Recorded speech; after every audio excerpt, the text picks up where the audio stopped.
Hello, hello, hello. It's Lisa Copeland, and I am so excited today. I have got one of the top influencers, top agents in the United States. I shouldn't say agent, commercial brokers out of Dallas, Texas, Pam Goodwin. She's my friend. She's my business partner. She's somebody I trust immensely. Her and I have done deals together. She's an absolute authority in this space. But more importantly, or as importantly, she's passionate in helping women make millions of dollars in real estate. Her niche is commercial. That's how she and I got involved in the beginning, because we have done some commercial deals together, because, you know, we all know, or if you don't know this, there's more money to be made in commercial than there is in residential, but you've got to work with an expert. You've got to work with somebody who knows this stuff inside and out. So I will not do a commercial deal myself until I've either partnered with Pam or, you know, run it past Pam. So Pam, welcome to Real Estate Her Way. How are you? Thank you, Lisa. Thank you for that super nice introduction.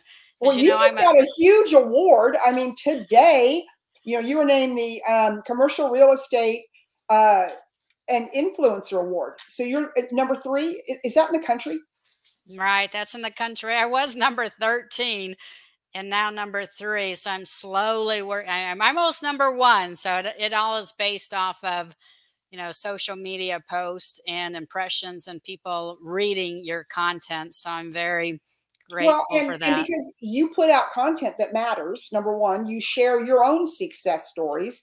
You know, you're somebody who's credible in the space. You're somebody that people believe when you put something out. So of course they pay. I pay attention to it.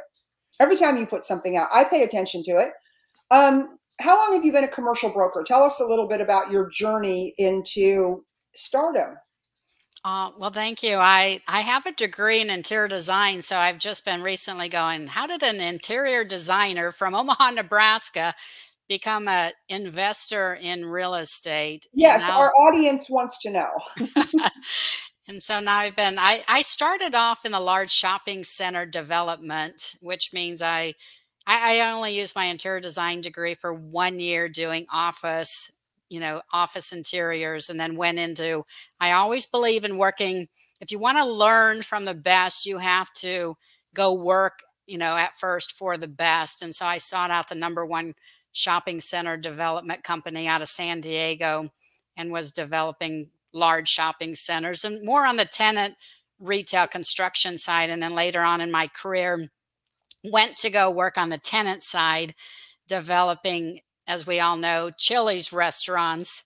Wow. I thought I wanted to actually own a restaurant. And I found out very Oh, quickly I wanted to not own the restaurant. I wanted to own the real estate. okay. Say that again. You didn't want to own the restaurant, the business, because that is not where the money is. The money's in the dirt. Correct. Just like McDonald's, if you've ever seen the movie, you know, the founder, there McDonald's is a more than a $40 billion real estate company, and they flip burgers just to pay their rent. So I found out very quickly developing Chili's deals that the landlord would do a 10-year ground lease with Chili's and then sell it and make at least, you know, 800,000 to a million plus on that one deal by having that 10-year ground lease with a national tenant. And I was hooked. I found a mentor who was also a landlord developing the Chili's, and he took me under his wing, and we were business partners for 4 years. And now I've had my own real estate company here in Dallas for 18 years. I just celebrated. Well, congratulations. And like you said, I'm passionate for really helping people, and especially women, investing in commercial real estate and showing them, you know, my first several deals that I've done, you know, OPM, I used other people's millions, as they Oh, say. other people's millions. I love that. Right. Instead of OPM, other people's money, I'm out there using other people's millions. And I even say today in this year, right now, that everybody's always saying, Pam, I don't have the money to invest in commercial real estate.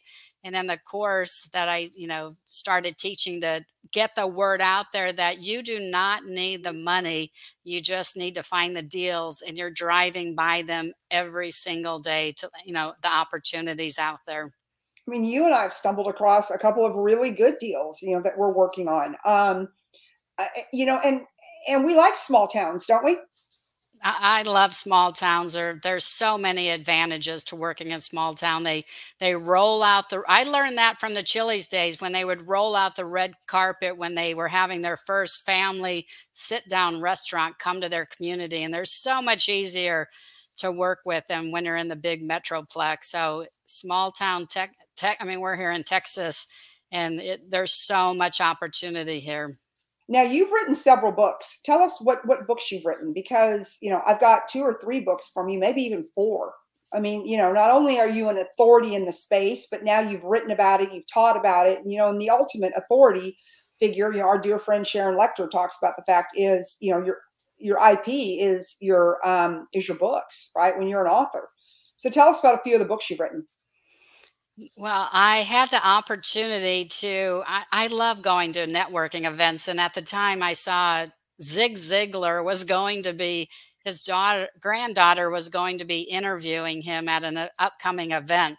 And I'm like, oh my gosh, I have to see if I can go meet him. I always wanted to. And Yeah. I did have the opportunity to meet him in person. And the first thing he did was he put his arm around me and said, have you ever written a book?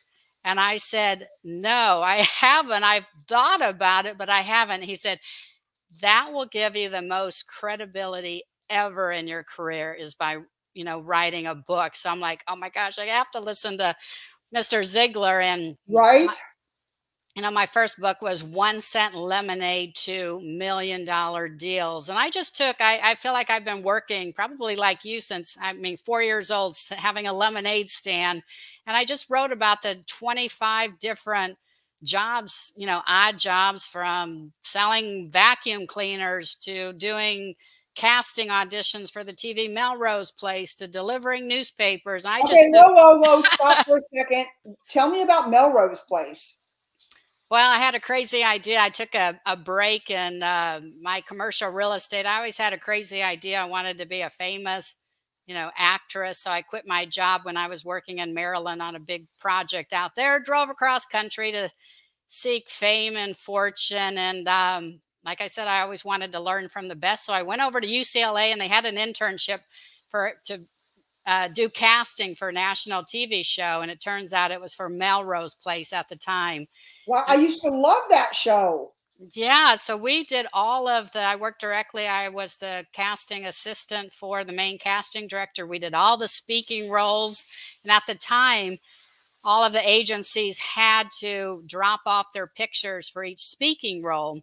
And then I called all the agents to have their actor come in and do an audition, and did that for a while. And that job taught me all about rejection and persistence, which is perfect in the real estate business. Amen. I didn't end up getting fame and fortune from being an actor, but I met my husband out there. So I guess Now, were you actually on the show though?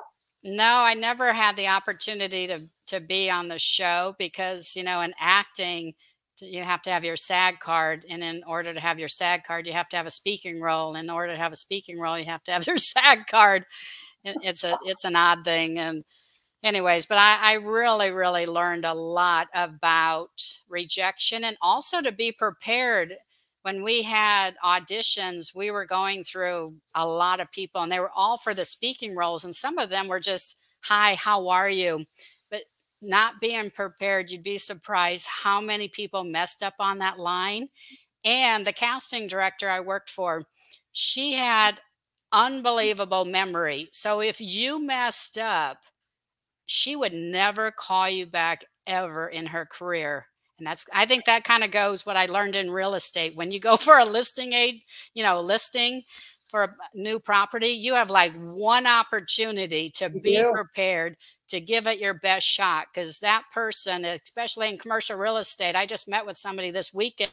They have multiple properties they want to sell. He's retiring. I had one chance to give it my all. And in residential, it's the same way. You have one shot. And that's kind of some of the tips. Anyway, so that was my book on that. And then the other couple books I've done are collaborations on commercial real estate, because a lot of people ask me, how do I get into commercial real estate? I'm like, I might as well It write it. sounds so sexy, right? Like it, when you look at the big wealth in real estate, like I look at let's just Donald Trump. Donald Trump does not buy houses. Donald Trump buys buildings. Right? Our friend Grant Cardone, he does not buy houses. He buys multifamily 500 doors, right? The big money is in commercial real estate. I agree. How does the average person, Pam, get into commercial real estate? It's really going to the right events, or I've hosted events after the Ziegler. I ended up doing, a good friend of mine is Julie Ziegler, and she wanted to get into commercial real estate and start investing, and we actually do events together. But the best thing to do is to find a good commercial broker in your area, or like you and I, how we have partnered up and teamed up together, trying to find that deal. I've bought stuff as low as, a little over $300,000. Let me tell you about my first deal. Yeah, tell us about your first deal. Let's go. Which I think is, so after I left Brinker, I left on good terms, and they showed me a property. They wanted an area in a small town, Copperas Cove, Texas, which is just south of your area. Yeah. And I ended up putting that property under contract, which people don't realize you can do it from anywhere from $500 to, a lot higher. Most of mine are in the $500 to $5,000 range, putting it under contract. And didn't do the Chili's deals because they ended up stopping a lot of their growth at that time, but ended up buying and flipping the property more than a couple $100,000 profit. And that was more than my salary I'd ever made at Chili's corporate. And I was hooked. And that was a great deal. My next deal was a great deal. Buying 5 acres with a couple partners, and we were the build-a-suit for Walgreens, Chase, and McDonald's. But a lot of times it's just really, I would say for the first few, I can guarantee if you just ask somebody, you could just post it on LinkedIn. I want to start investing in commercial real estate. Who can help me? And people will start reaching out to you. But you talk about that. I mean, I have found that when I post things like that, you get so many trolls. So how do you find out who to trust? Like when I started doing my due diligence on you, I knew when we first met and I started checking you out, I'm like, okay, she's legit, right? She's got stats, she's got proof, she's authored books, she's, blah, blah, blah, but I'm in that world. How do people reach out? Because there's a lot of scam artists too in real estate, right? So how do people, besides calling you, which they should do, but I think you're only licensed in Texas and Tennessee, right? Right. I'm just a broker in Texas, but I do deals throughout the United States. I just team up with other brokers in different states. So Yeah. I have sold, But how do people vet a broker? You have to really, it's surprising that like when a lot of people call me, they kind of just go by looking at your website or LinkedIn, but you need to really ask them what type of deals that they specialize or do. There's, especially in commercial real estate, I know people that just specialize in golf sites, that all they do is churches, all they do is, retail, restaurants. On the leasing side, you really, really want to get that expert who does it every single day. Do they have a good list of buyers? When I just sold a property to one of my recent deals, my buyer wanted us to list it for like a little over 700,000, and and most brokers would be like, okay, I'm going to list it at 700,000. I told her, let's list it at 995,000. and we ended up selling it for $1 million. And so it just it goes to show you, like you said, hiring the right broker and the right agent, you have to ask them what kind of deals they've done in the past. You don't want somebody selling your $2 million house if you're used to selling 200,000. It's a completely different game. Completely different ball game. Completely different ball game. So, you're looking at deals every day. What to you, what gets you excited about a deal? Every time I talk to you, like, what are you doing? I'm looking at deals. I'm looking at deals. I'm looking at deals. I'm like, well, okay, what are we doing? Tell me, because and yours and my running joke is you're looking at deals. And I'm like, I got money. Not necessarily I have all the money, but I've got people that have all the money. Right. So Pam's like, I'm finding deals. Lisa finds the money. That's kind of been our dynamic. But what gets you excited about a deal when you look at it, when you're like, oh my God, we got to go? Nowadays, it's, I'm in the past, I've always done the land deals, which it's getting trickier these days. And so now we're looking at vacant bank buildings. A lot of those are all coming up. They're people, as you know, only may go to the bank once or twice a year compared to 10 years ago. I think the average was like 15 times people would visit their bank. So I like something existing that can be redeveloped is prime property. And as you mentioned, we specialize in the single net lease deals with national tenants. So what excites me is just always bringing a new retail or restaurant to a new, smaller community. And we're bound to do some deals in your area. I'm coming down there. I've always said that, but your area is hot, prime market for new tenants. And we found hot prime dirt. So we'll be back. We're going to put that under contract and make that deal happen. No more talk. We don't want. We're not the type to talk. We're the type to take action. Yeah, man, that's it. Okay, so you're out there. You're looking at deals, and what to you? Because I think this is like a big, and it took a lot for me to get my mind around it. Going to several seminars, whatever. What is a good cap rate in today's market? And then explain to us in layman's terms, not in your fancy schmancy broker terms, what a cap rate is and what somebody should be looking for based on today's inflation, interest rates, all of that. That seems to be the $1 million question. Yeah, the cap rate, you always want to buy high and sell low, which means the cap rate is, if you ever see a cap rate, if you're looking on LoopNet or any of the offering memorandums and you see a 7% cap rate, that means the amount of money, instead of making 0% in your bank, you're going to be making 7% on your return on that investment. And that's why you want higher escalations. But now with interest rates in the commercial that are at 8% or higher, then you don't want a cap rate at 7% because you're already in the negative. It used to be better when the interest rates were 4% and you were making 7% on your money, so you could make 3% on that. Because there's actually a spread. So right. Based on rates at 8% today commercially, are there any 10 caps out there? Are there any 9 caps out there? I don't see them. I mean, I look, I don't look at that stuff like I look at residential every day, but I am known to be on LoopNet a few times a week.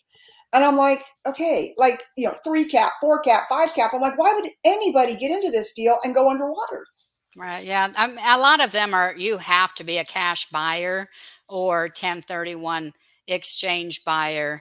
And so I do not buy, I don't really, I guess maybe once in my career I've purchased one, but it was at a really high cap when we bought and sold it at a low cap, on how one seller had 2 buildings next to each other. One was vacant and one had a tenant in it remaining. And that was a partner and we were able to buy both of them. I ended up getting Mattress Firm in the vacant building. Oh, I remember you told me about that story.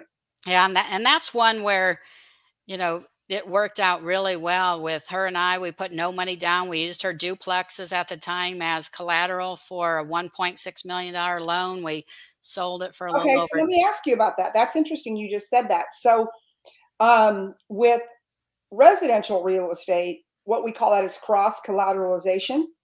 And so you're not able to do that.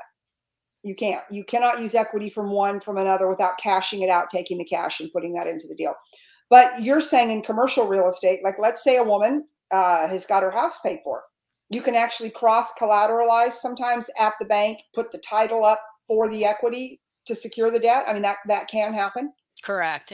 Yep. And even if you own, I tell people if they do the single family investment, if they want to pool some of those together and they have enough equity in it, you can use those as the equity down for, to buy that commercial property. Oh, And that's interesting. so for example, we have one bank now that we have under contract, and we found a bank. It's a lot of banks, some of them aren't lending, and then some of them are like, because we have a history with them of paying back, that they're telling us now that if the bank appraises for higher, which we know it will, because we have that good deal, if it appraises higher, this bank will require no money down.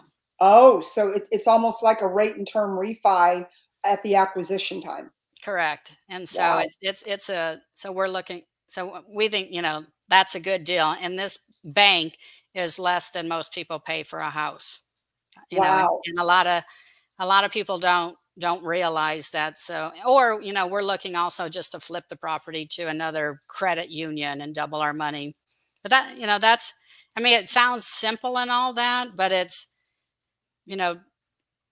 like I Yeah. said, I'm always out there looking for deals. And the best thing I can tell people listening to this, and I tell them all the time, is you do not have to have the money, but you're driving by that property. You'll see a vacant bank, and all you have to do is, team up with us and give me a call, and we can work out a deal. I always give, if somebody finds me the deal, I always give them a, 25% ownership in the deal just for finding it. Wow. Okay. I Yeah. love that too. So there just seems to be so much, and even for me, like every time I talk to you, I learn something new about commercial real estate. And it's much higher entry to get into commercial real estate than it is into residential. And so and so I think it's critical if people are out there and they're looking at buying a small strip center or a piece of dirt where they could potentially do a ground lease or whatever that looks like, that they contact a commercial broker and not try to do it on their own. There's so many people out there like, well, I think I'm going to save the money and not use the commercial broker. I'm like, no, that will cost you millions. Right. And just, you and I did a couple deals for the EDC in Liberty Hill, and just the things I learned about the phase one, the phase two, the this, the that, the da, da, da, and it was like, oh my God, like it's just a different game. So I do think that it's intimidating. Now you're working on a course that you're very close to having finished. Correct. I've had these courses before, but we're restructuring it and have a couple different courses, but it's either, I teach one residential to commercial, if you want to learn all about commercial real estate 101. And then the other one is 100% how to find your first deal and hopefully make up to, that $1 million on that one deal. Okay. So that's possible. You're telling my audience that you can make $1 million on your first commercial deal. Up to full disclaimer, but I know you've done it. How? What is that kind of deal? Like what kind of deal are we talking about? So for example, if you buy a piece of land, let's say it's $1 million, you lease it to McDonald's for $100,000 and you sell it at, their low 4% cap rate, because they're one of the highest, the best, I don't want to confuse, but the lowest cap rate. That 4% is where you make more money versus if you were to sell it at a 6%. Okay. And then that's how you're able to make that $1 million plus on that investment. And the tenant is building the building. McDonald's, you're just leasing the land to them. They're building the entire building. Taxes, they're paying the insurance, they're doing the improvements. but you do have to sell to them at the end of the deal, right? At the end of the 10 years, like obviously you can't say you're out, McDonald's, I'm going to sell this to someone else. No, I mean, at the end of the 10-year deal, you have typically options with McDonald's as a landlord.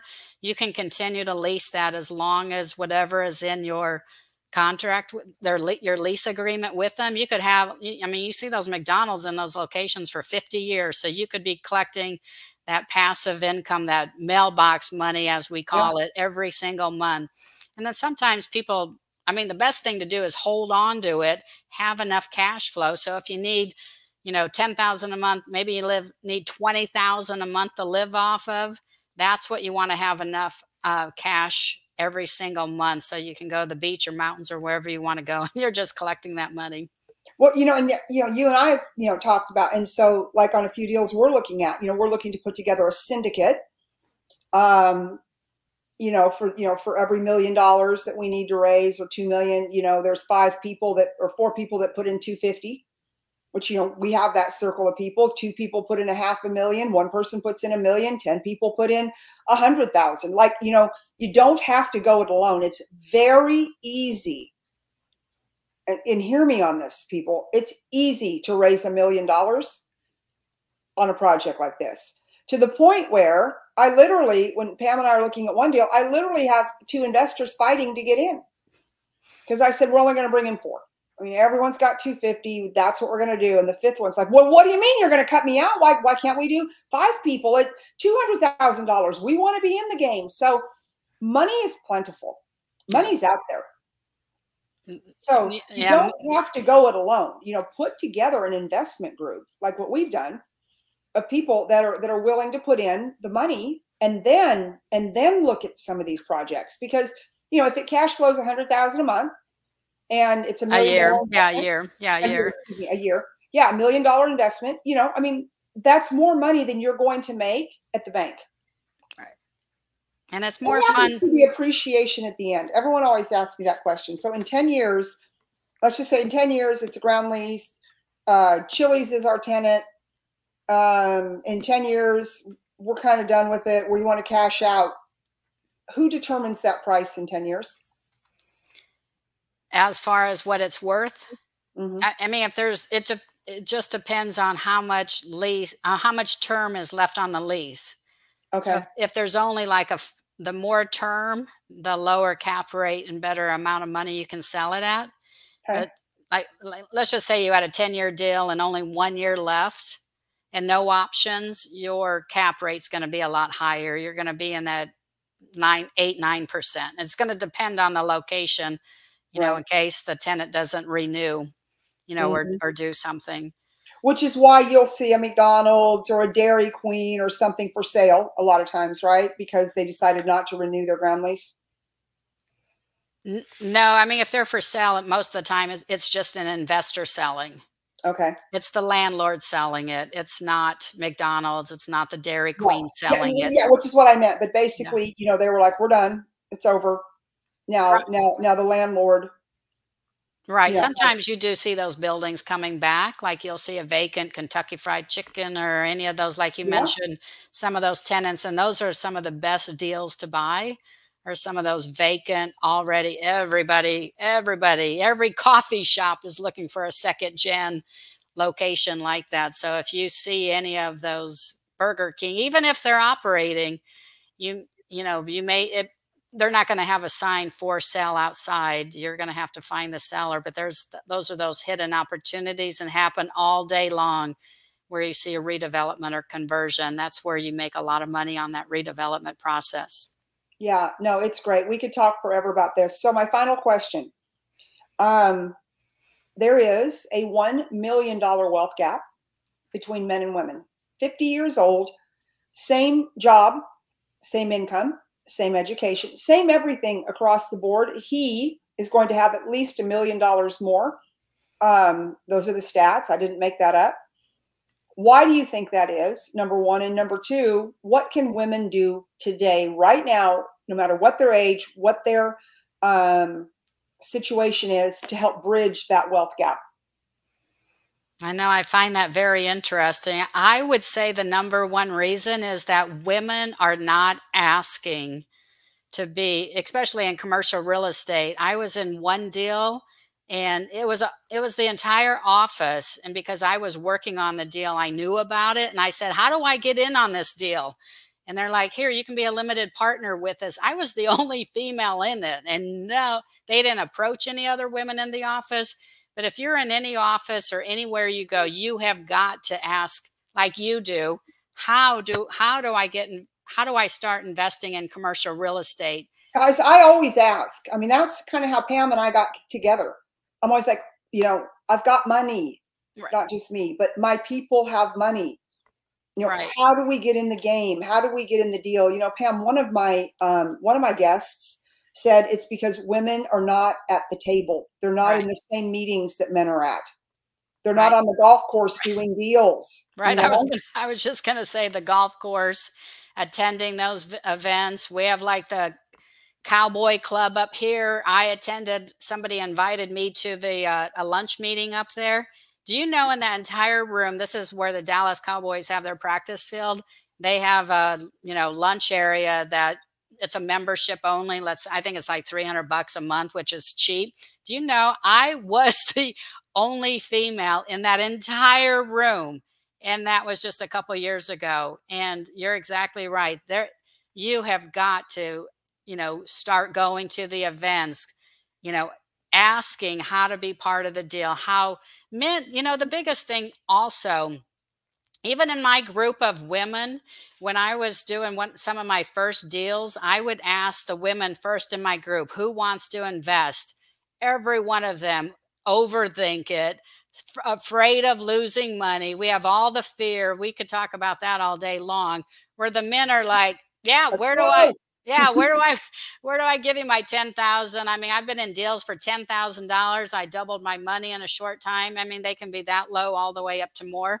But I mean, they do not ask, you know, it I just have a quick story because it They always, don't ask permission, but now tell us your story.